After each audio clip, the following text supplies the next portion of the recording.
I would like to welcome you to my channel, That Middle-Aged Lady. My name is Denise, and in today's video, I wanted to talk about the topic of vaginal atrophy, or as it is more commonly referred to nowadays as Genitourinary Syndrome of Menopause, or GSM for short. Just to clarify, I am not a physician, nor do I work anywhere in the medical field, but rather I am a 55-year-old postmenopausal woman who was recently diagnosed with GSM. And so I wanted to share my experience with other menopausal women out there who also might be experiencing some of these same symptoms or was recently diagnosed with GSM as well. And so in the beginning of the video, I'm just going to be going into a little detail about what GSM is, who's most susceptible to getting it, what the symptoms are, and what the current treatments are available today.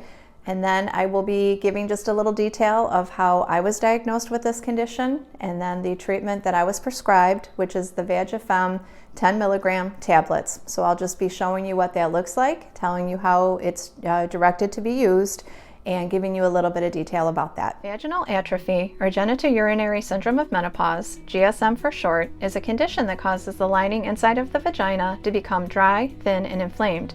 This happens due to losing the top layer of cells in the vagina, exposing the layer underneath.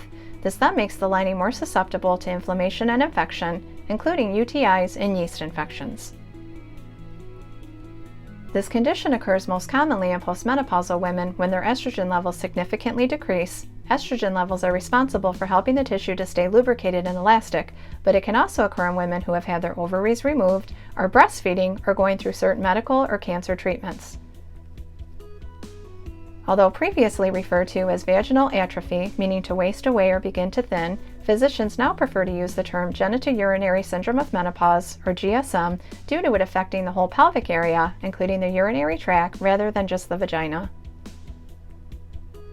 GSM is a chronic progressive condition of the vulvovaginal and lower urinary tract, which is characterized by a broad spectrum of signs and symptoms. The symptoms are broken down into three categories as follows. Vaginal symptoms: vaginal dryness, vaginal irritation, burning, itching, thinning pubic hair, vaginal pressure, pain.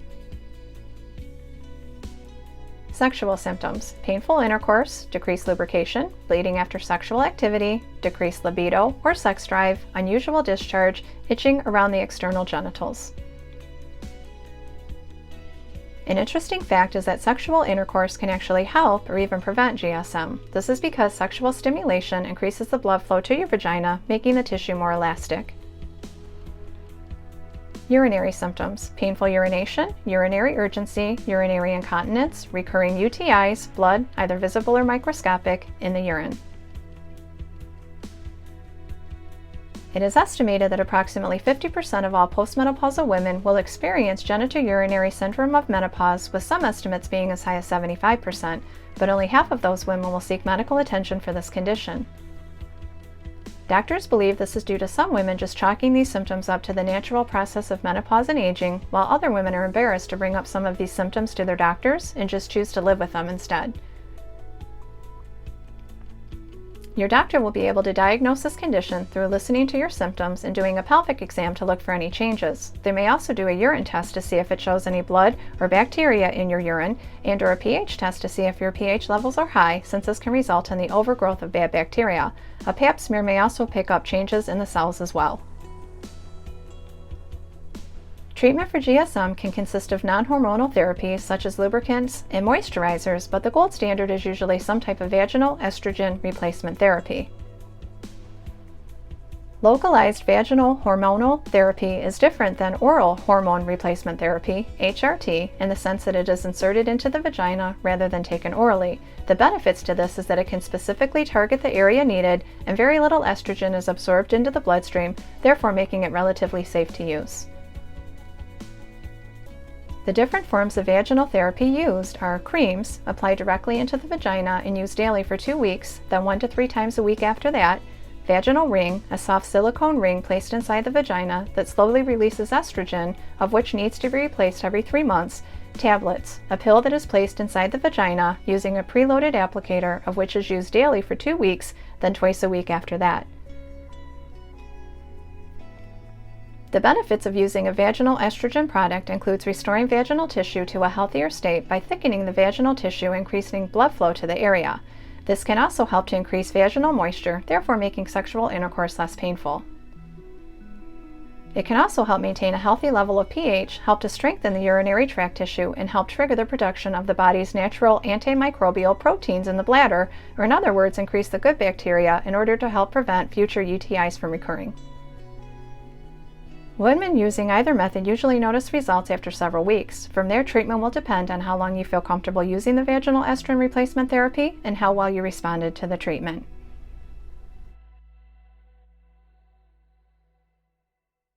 And so I was diagnosed with GSM after I had gone in for my annual pap smear, but it ended up coming back abnormal. First time that's ever happened to me in 40 years of having my paps done. It was determined to be atypical squamous cells of undetermined significance, which is very common and the least serious form of an abnormality that you can get for a pap result. It does not mean that you have cancer or that cancer cells were detected, but rather a slight abnormality was picked up within the cells of undetermined significance, meaning they weren't sure where the origin came from. And so the nurse that gave me the results told me to just make another appointment to come back in to see my gynecologist in 3 months to have the pap repeated to see if it was still coming back as abnormal. And then at that time they would do an HPV test as well, which apparently goes hand in hand. When you have an abnormal pap, they go ahead and test you for the human papillomavirus to see if it tests positive. Apparently it's common for that to happen, but it's also important that they find out if you are testing positive for the HPV, because it can lead to cervical cancer. In the meantime, while waiting on the 3-month appointment to go back in and have my pap repeated, I started to feel this burning sensation in my private area. And then I also noticed that I was feeling this burning when I was urinating as well. Having plenty of UTIs throughout my life, I figured I probably had a bladder infection. So I went in to see my family care physician, who then put me on a course of antibiotics for 7 days. After the 7th day, the burning did subside when I would urinate, but I was still feeling the burning sensation in my private area.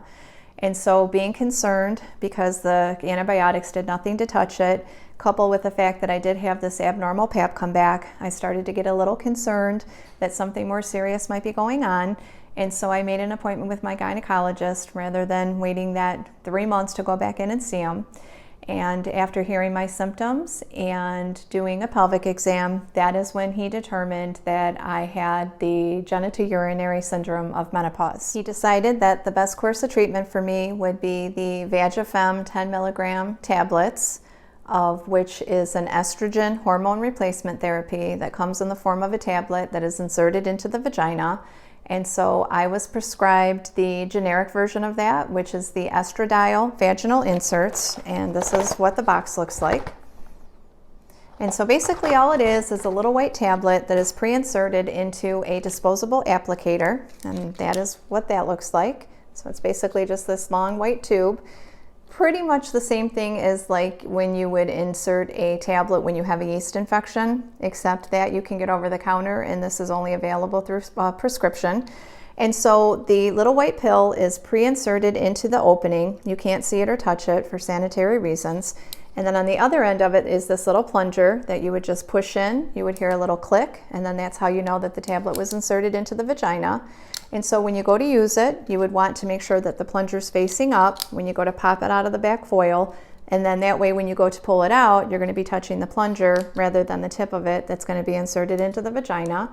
And then you want to make sure that you're not pressing that plunger, because if you do, the pill's going to pop out and it's no longer going to be sanitary. And apparently you can't get it back in the applicator. And so when you're ready to insert it, just make sure that the opening is facing up, the plunger's facing down. You want to insert it into the vagina about maybe an inch or so, high enough to where you know the pill's going to stay, but not so high where it's going to cause you any discomfort. I can tell you that the first time I did it, apparently I didn't put it up there high enough, because about a half hour later, I ended up seeing the white tablet in my underwear. And so if that happens to you, unfortunately, you got to throw the pill away because it's no longer sanitary. And then you probably want to talk to your doctor ahead of time to ask, just in case that does happen, whether they would want you to just go ahead and skip that dose or go ahead and insert another tablet. My guess would be they'd probably want you to skip it, since there's no way to know how much of that tablet got absorbed by the vagina. And so if you insert another tablet, you're going to be changing your milligram and making it a higher dose than what you're prescribed. But obviously I'm not 100% positive about that, so it's definitely something you want to talk to your doctor about. And then you would also want to talk to your doctor about how soon you could have sexual intercourse after inserting the tablet as well, just to make sure that you've given it enough time to fully dissolve. My doctor said it takes anywhere from a few hours up to 12 hours for the tablet to fully dissolve. So the best time to do it would probably be in the evening just before you go to bed. That way you're giving the tablet the whole night to completely dissolve before you wake up and start moving around. And then the normal schedule of how often you would use it would be, and of course you want to check with your doctor about this just to make sure that you would have the same schedule, but it would be once a day for 2 weeks and then twice a week after that. So let's say you do it in the evening time, you would insert one tablet in the evening for 14 days in a row, and then after that it would be one tablet in the evening twice a week. Day of the week doesn't matter as long as you spread them apart, so maybe say on a Tuesday and a Friday. Whatever days will work best for you and would help you to make sure and remember to do it, since twice a week is going to be a little bit harder to remember and keep up with than every night. And then if you're not insured and you're wondering how much they cost, depending on the state that you live in and the pharmacy that you use, this price will probably fluctuate a little bit. But in general, for the name brand Vagifem 10 milligram tablet, for one insert, it is $20. So that means you would be paying about $140 for the first week, $140 for the second week, and then $40 thereafter, since you're only going to be using it twice a week. And then if you would be willing to take the generic form instead, which would be the estradiol vaginal inserts, that would be half the price. So it would be $10 per insert. So in that case, you would be paying $70 for the first week, $70 for the second week, and then $20 a week thereafter. So much more affordable, as long as you're willing to use the generic. I've been using the tablets for just under 2 weeks now, so 2 more nights and I get to switch to the twice a week rather than every night. The only side effect that I seem to notice is a little bit of breast tenderness from time to time. It's not a constant thing, it's just occasional, but I do still have that burning sensation in my private area. The only difference is I've noticed when I use the tablet in the evening, about an hour later, the burning sensation does seem to go away and I get to have the relief all throughout the night until I wake up the next day, and then sometime in the morning the burning sensation seems to come back. My doctor thinks that's because when you have GSM and the vaginal lining begins to thin, it becomes more susceptible to feeling certain irritants, and because the urinary symptoms were by far my worst symptoms, with frequent urination being one of them, he thinks every time I urinate, that means a little bit of pee is splashing on my cervix, and that's what's causing the burning. He said to think of it as like having an open wound and splashing a little bit of salt water on it, it's going to burn. And that makes sense to me, since when I'm sleeping at night, I'm not up peeing quite as much, and that's when I get most of my relief. And so chances are that's probably what's going on.